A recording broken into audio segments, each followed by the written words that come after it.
Antibiotic resistance, ये topic या फिर कह सकते हैं ये एक पेंडेमिक बन सकता है आने वाले समय में। मिनिमम 10 साल के अंदर अंदर मुझे लगता है कि ये बहुत ही ज़्यादा प्रसिद्ध हो जाएगा। जिस तरह से इस बीमारी को बहुत से लोग निगलेक्ट कर रहे हैं, नज़रअंदाज कर रहे हैं कि ये बीमारी उतनी लायक स्प्रेड नहीं हुई है, या फिर बीमारी नहीं कह सकते इसको, या फिर ये एंटीबायोटिक रेजिस्टेंस ये अभी तक लोगों के बीच उतना ज़्यादा प्रसिद्ध नहीं हुआ है कोविड की तरह। लेकिन इसके साइड इफ़ेक्ट कोविड से भी ज़्यादा खतरनाक है। ये एंटीबायोटिक रेजिस्टेंस है क्या?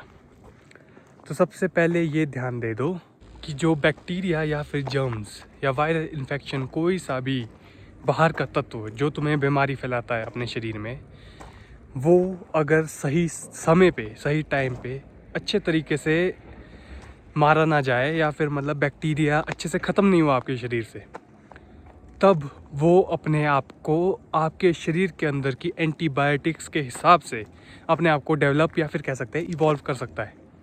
और अगर वो इवॉल्व हो गया तो वो पहले से ज़्यादा खतरनाक बीमारी फैला सकता है आपके शरीर के अंदर।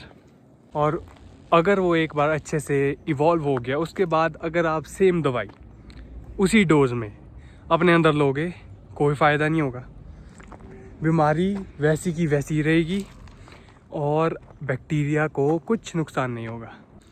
ये अगर तुम अपने छोटी मोटी बीमारियों के लिए हल्की फुल्की, जैसे मान लो तुम्हें हल्का सा सर्दी ज़ुकाम हो गया, सिर दर्द भी हो गया, तो तुम उसके लिए दवाई ले रहे हो, एक प्रिस्क्राइब्ड दवाई स्पेशल सिर्फ इन चीज़ों के लिए। जो वायरल इन्फेक्शन होता है, ये ऐसा होता है साल में 2 बार तो तुम्हें होगा ही होगा, जब सीज़न चेंज होता है, या गर्मी से सर्दी की तरफ शिफ्ट हो रहे हैं या सर्दियों से गर्मी की तरफ, तो उस टाइम तुम्हारा शरीर अडेप्ट कर रहा होता है और उस टाइम बीमारियां लग जाती है। और उस छोटी मोटी बीमारियों के लिए भी अगर तुम एंटीबायोटिक दवाइयाँ खाने लग जाओगे तो शरीर अपने आप, तुम्हारा इम्यून सिस्टम अंडर डेवलप्ड रह जाएगा और तुम सिर्फ दवाइयों के भरोसे ही जीते रहोगे। और जितना ज़्यादा तुम ये एंटीबायोटिक खाते रहोगे और ये normal viral infection, common cold भी धीरे धीरे करके ग्रो होते रहेगा तुम्हारे शरीर के आधार पे। जितना ज़्यादा तुम्हारा शरीर अडेप्ट करते रहेगा, उतना जितना जितना तुम्हारा शरीर ग्रो होते रहेगा, उतना ही ज़्यादा ये कॉमन कोल्ड, सर्दी ज़ुकाम उतना ज़्यादा अडेप्ट करते रहेगा। और एक टाइम ऐसा आ जाएगा कि तुम्हारे ऊपर कोई भी दवाई, कोई भी एंटीबायोटिक, जिस तरह की बड़ी से बड़ी महंगी हो चाहे भारी हो, कोई भी एंटीबायोटिक असर नहीं करेगी। वो भी किसके लिए? एक छोटी सी खांसी या जुकाम के लिए। और ये खांसी जुकाम धीरे धीरे करके फेटल हो सकता है एक इंसान के लिए। तो इसका सबसे मेन कारण, सबसे ज़्यादा, वो है अनप्रिस्क्राइब्ड दवाइयाँ खाना। एक तो ये सरकार को भी मैं थोड़ा बहुत बोल सकता हूँ, सरकार की ये लापरवाही है कि लोग पहले ही हल्के फुल्के छोटे मोटे सर्दी ज़ुकाम के लिए डॉक्टर के पास ना जाके सीधा केमिस्ट की दुकान पर चल जाते हैं, फार्मेसी की दुकान पर चले जाते हैं और सीधा बोलते हैं मुझे खांसी ज़ुकाम है, मुझे दवाई दो। और वो भी 2-3 गोलियाँ, 3-4 गोलियाँ दे के आदमी भगा देता है। सबसे पहला यही है कारण।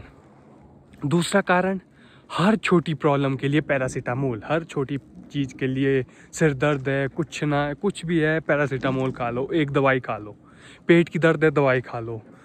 पेन किलर जैसे एकदम ओवर यूज़ कर रहे हैं दवाइयों को अपने शरीर के लिए, अपने शरीर को खुद हैंडल ही नहीं करने दे रहे हैं छोटी मोटी बीमारियां भी।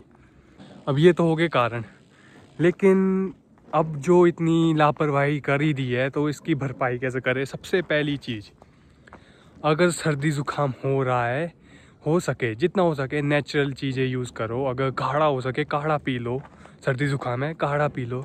सिर दर्द है नमकीन पानी पी लो, या गर्म पानी में थोड़ा सा वो होता है ना, वो पत्थर वाला नमक होता है, रॉक सॉल्ट, हाँ, उससे गर्म पानी में सेक दो अपने पैरों को, अपने आप माइग्रेन ठीक होता है। जो माइग्रेन कि ऐसा सिर दर्द, कौन पेट की दर्द है, थोड़ा सहन कर दो, लेकिन दवाइयाँ मत खाओ, पेन किलर बिल्कुल भी मत खाओ।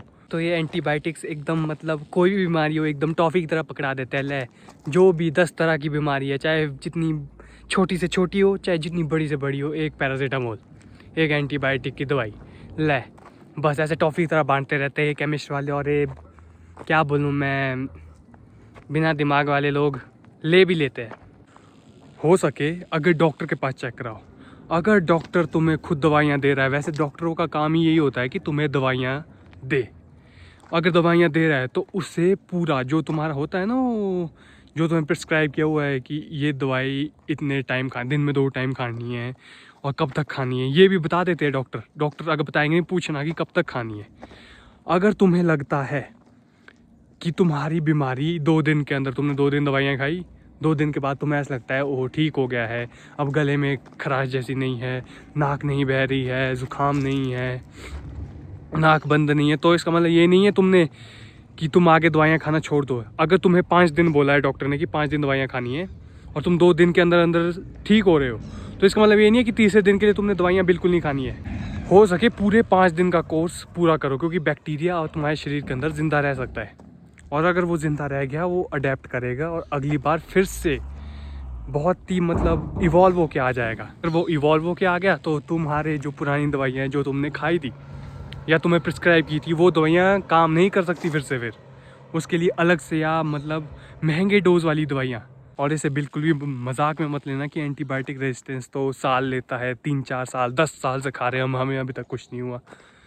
ये धीरे धीरे करके ही बढ़ रहा है इंडिया में। इसके किल काउंट कह सकते हो तुम कि इससे लोग एक ट्यूबरक्लोसिस, टीबी से और डायबिटीज़ से ज़्यादा लोग इस बीमारी से, बीमारी भी क्या कहूँ यार इसे, मुझे यही नहीं पता इसको बोलते क्या है, इस वजह से मरे, एंटीबायोटिक रेजिस्टेंस से, इस बीमारी ही कह दो। अगर तुम वर्ल्ड वाइड इसका व्यू देखोगे तो कम से कम, मैंने सुना था न्यूज़ में कि 2019 के टाइम इससे कम से कम शायद 4 से 10 लाख के बीच लोग मरे थे इसकी वजह से। और अब जाके मैं कह सकता हूँ ये 20-25 लाख तो हो ही गया होगा 2025 तक। और इसकी एस्टिमेटेड बताया गया है कि अगर 25 से 30 कह दो या फिर 25 से 40 तक, ये बीमारी बहुत ही भयंकर रूप ले सकती है। और इसके बारे में सावधान रहो, जितना हो सके शेयर कर सकते हो वीडियो तो कर दो, लेकिन इसके बारे में जानकारी रखो। ये बहुत ही भयानक बीमारी बन सकती है एक आदमी के लिए जिसका क्योर बिल्कुल भी नहीं है। इसी के साथ मैं चलता हूँ। आदि साइनिंग ऑफ।